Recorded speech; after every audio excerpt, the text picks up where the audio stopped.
इसको जल्द हाँ जी, हाँ जी। इसको जल्दी से समेटेंगे। अच्छा।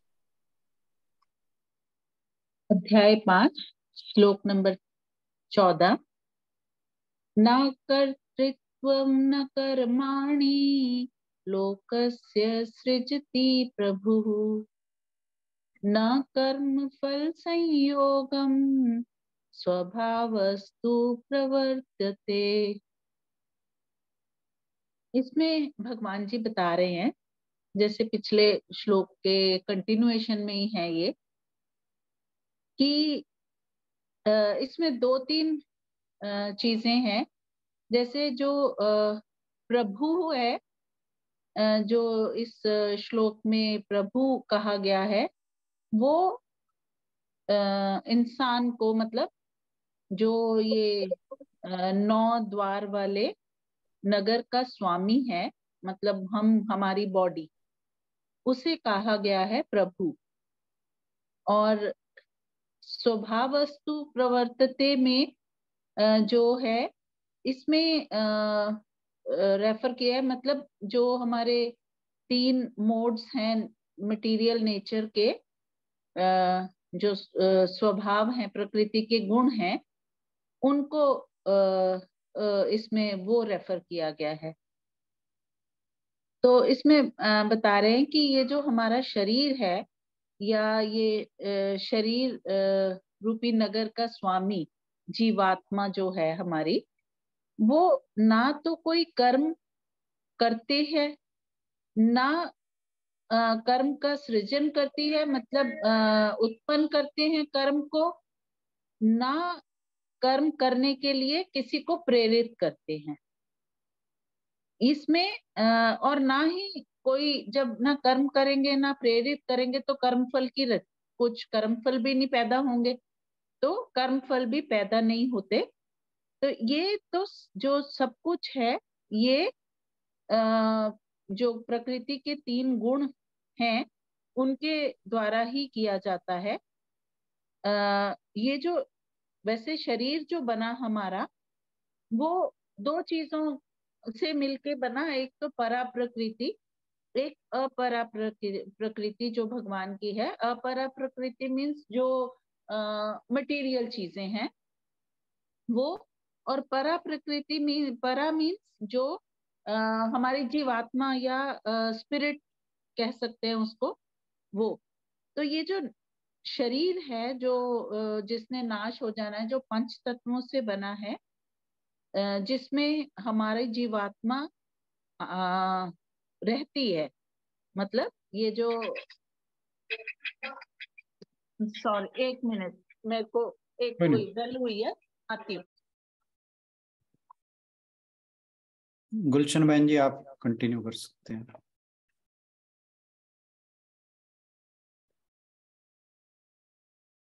हाँ जी। हाँ, इस श्लोक में भगवान जी कह रहे हैं कि वह जो भगवान है, वो मनुष्य के ना तो कर्तापन की, ना कर्मों की, और ना कर्म फल के संयोग की रचना करते हैं, किंतु जो स्वभाव है वही बरत रहा है। अब इसके जो पहले के श्लोक में कहा गया कि सांख्य योगी ना तो कर्म करता है ना कराता है, किंतु भगवान तो कर्म, उस हम कह रहे कि भगवान तो कराते ही होंगे कर्म। अब इसका जवाब ये आता है कि जो ये श्लोक है, इसमें ये कहा गया है कि परमात्मा कर्तापन, कर्म और कर्म फल के संयोग की रचना नहीं करते। अब कर्तापन जो जीव का है, वो जीव का अज्ञान है। अज्ञानवश होकर हम ये सोचते हैं कि हम कर रहे हैं, तो अज्ञान के कारण ही मनुष्य जो है ये सोचता है कि ये मैं कर रहा हूँ। तो जिसके कारण वह अपने आप को कर्ता, जो मनुष्य है वो अपने आप को कर्ता मान लेता है। और कर्म के पीछे जो सत्ता अथवा जो शक्ति होती है, वो तो परमात्मा की होती है, करवाने वाले तो वही हैं, लेकिन जो हम मान लेते हैं कि हम कर रहे हैं।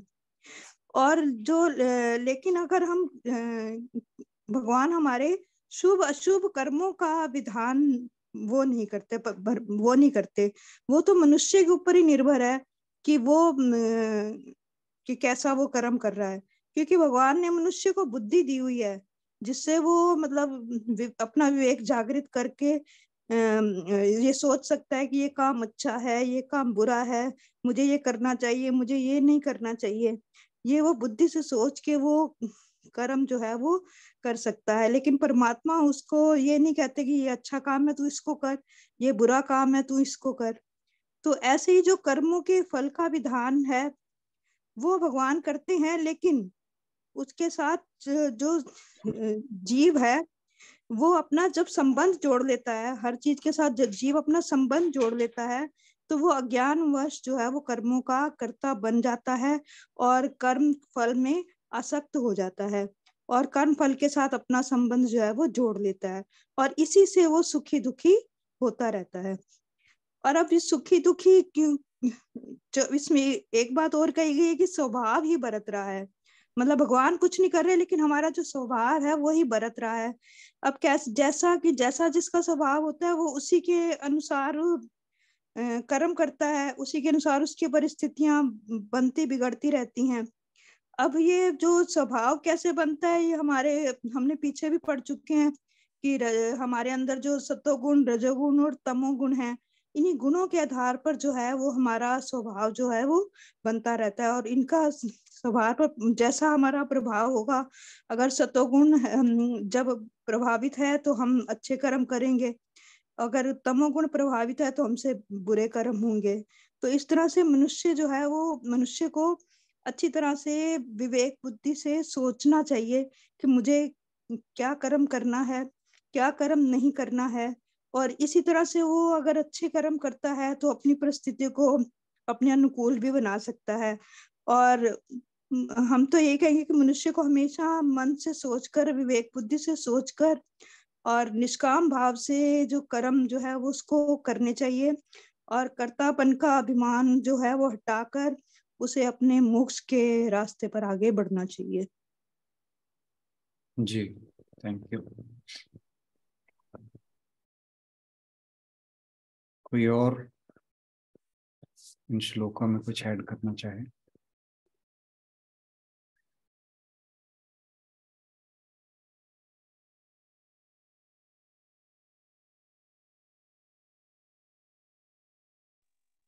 अंजू जी आ गए हैं।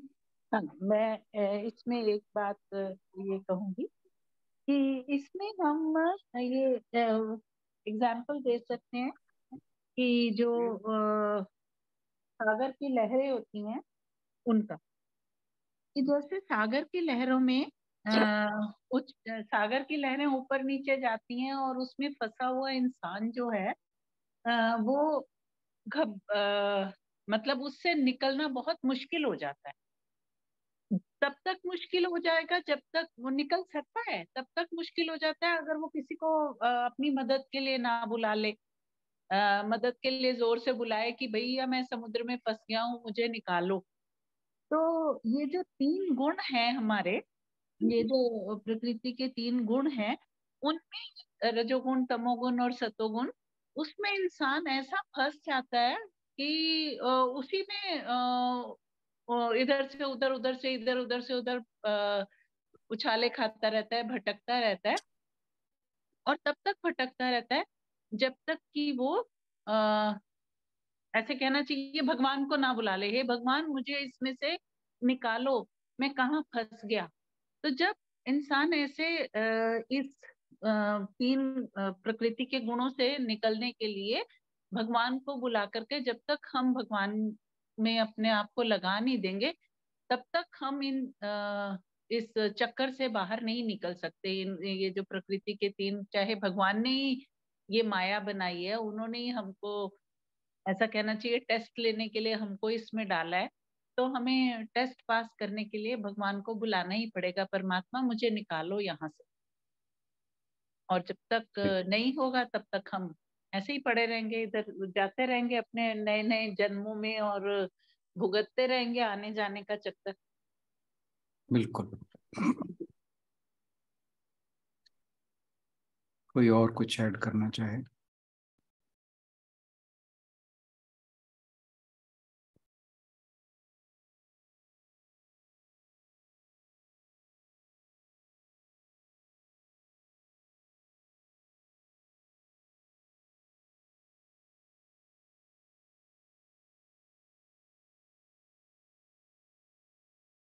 इस श्लोक पर कोई भी कुछ कहना चाहे? सावित्री में। हरिओम जी। सर इसमें इस श्लोक में भगवान जी ने कहा है, इस श्लोक में बताया गया है कि वैसे तो दोनों ने, अंजू बहन और भूषण बहन ने सारा बता दिया है कि भगवान ना तो कर्तापन की, ना कर्मों की, ना कर्म फल की रचना करते हैं। मनुष्य अपने जो 3 गुण है, सतोगुण, रजोगुण और तमोगुण, उसके स्वभाव से प्रभावित होके ही जब कर्म करता है और उसमें कर्म करते हुए फिर कर्तापन आता है तो उसमें फंसता हुआ वह कर्म बंधन में बंध जाता है। और उसके मुताबिक वो, क्योंकि जब उसमें कर्तापन आता है तो कर्म के बंधन में बंध जाता है, और ये किसी और से के हेल्प से नहीं बाहर निकल सकता। ये मनुष्य उसको खुद ही इनसे ऊपर उठकर, अज्ञान छोड़कर, बुद्धि विवेक से काम लेके, कर्तापन को छोड़कर जब कर्म करेगा तो वो शुभ कर्मों की ओर लगेगा। जब शुभ कर्मों की ओर लगेगा तो कर्म फल के बंधन से ऊपर उठ जाएगा। ये जब ऊपर उठ जाएगा तो उसमें कोई बंधन नहीं रहेगा। ये मनुष्य को खुद ही अपने आप कोशिश करनी पड़ेगी, तभी वो मुक्त हो पाएगा इन सब से।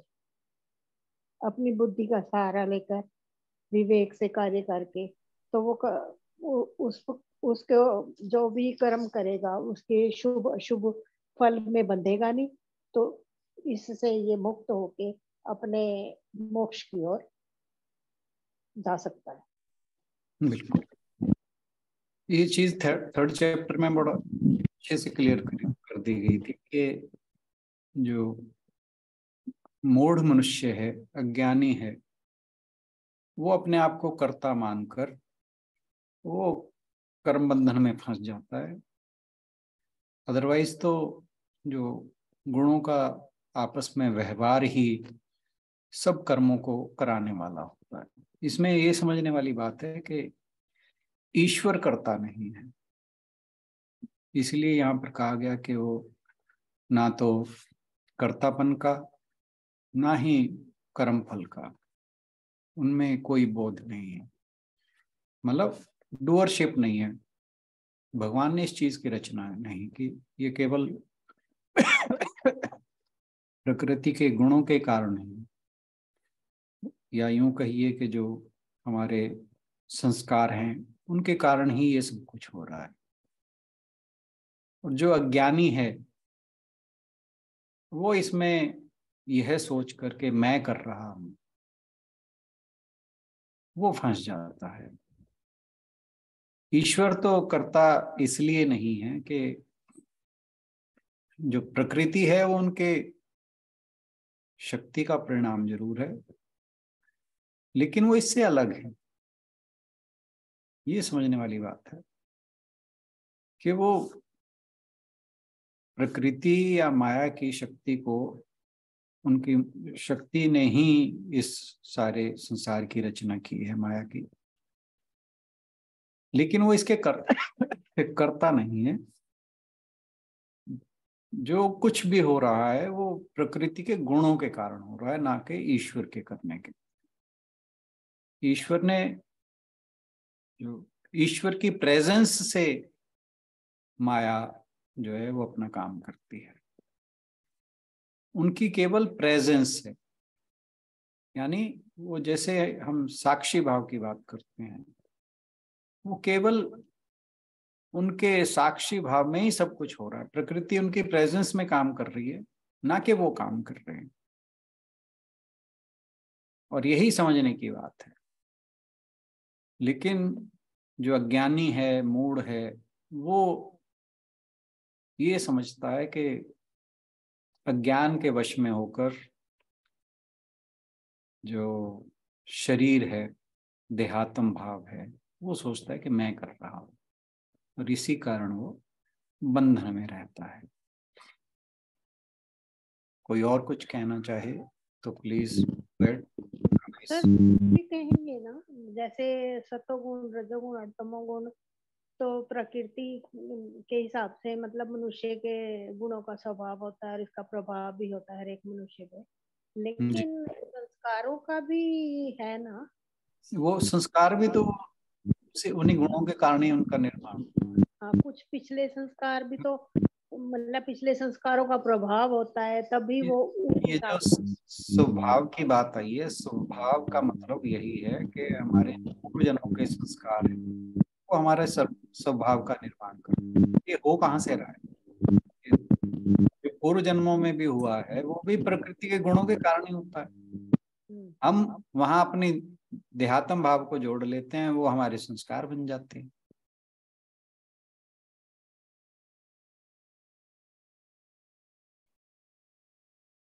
करें जी समापन, कि कोई और कुछ कहना चाहेगा? हाँ जी, जय गोपाल जी या कुसुमलता जी अगर कुछ कहना चाहें इस श्लोक पर तो कह सकते हैं। आशु मैडम, मैं कल शायद नहीं ले पाऊँ, मैंने आउट ऑफ स्टेशन जाना है क्योंकि कल मेरा है ना, तो मैं पहुंच गई तो मैं कहूंगी, बट कोई बात नहीं। हाँ जी, जय श्री कृष्ण जी। जय श्री कृष्ण जी। बस शर्मा जी, मैं टिक्की मंगा दी, टिक्की खान लगे, मैं नहीं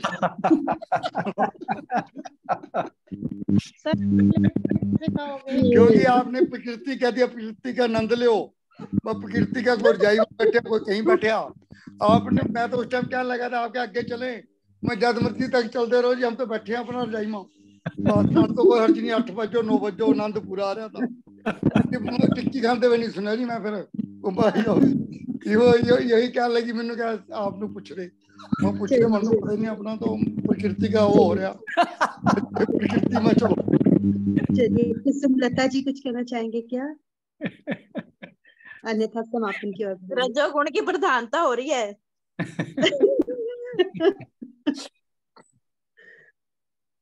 चलो, सच तो बोल दिया ना उन्होंने। हमें कौन सा दिख रहा है वो क्या कर रहे हैं।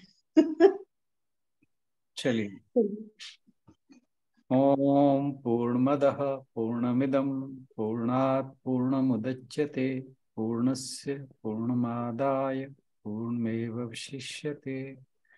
ओम शांति शांति शांति। हरि ओम। सभी को बहुत बहुत प्रणाम और आज के सेशन में आने के लिए बहुत बहुत धन्यवाद। Thank you everyone. Rana sir का बहुत बहुत धन्यवाद। कल मिलते हैं भगवद गीता के अगले सेशन में। कल श्लोक 15 और 16 रहेगा। कृपया सभी लोग दोहरा कर आए ताकि डिस्कशन में अपना सम्मिलित हो। नाम डाल दो।